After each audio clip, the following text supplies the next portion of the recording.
Bonsoir. Ce soir, c'est mamie qui raconte. L'histoire des trois petits cochons qui font du camping.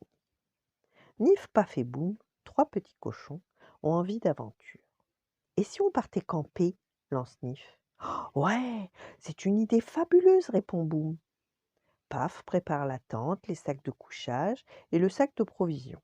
Tout est prêt. Mais où va-t-on demande Nif. Ben, si on allait dans la forêt, répond Paf. Oh oui, s'exclament en chœur les deux autres.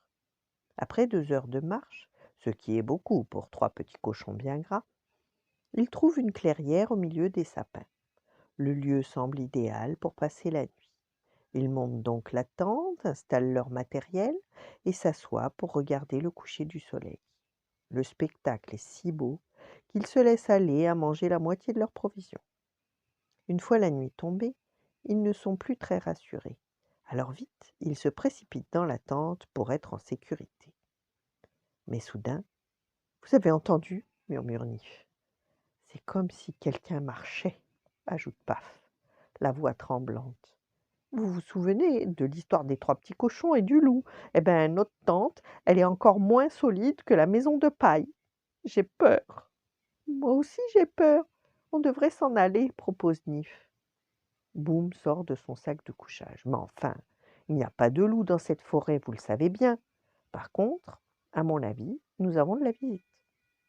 Alors, le courageux Boum sort de la tente. Et là, devant lui, il trouve un petit sanglier tout tremblant. Bonjour, cousin, vous n'auriez pas un petit quelque chose à manger? J'ai une de ces faim. Il n'y a pas de champignons en ce moment et les châtaignes ne sont pas encore tombées. Mais bien sûr, lance Nif et Paf, il ne nous reste plus grand-chose à partager, mais rejoins-nous. Installe-toi bien, ajoute Boum. À quatre, on sera encore plus fort pour affronter les loups imaginaires.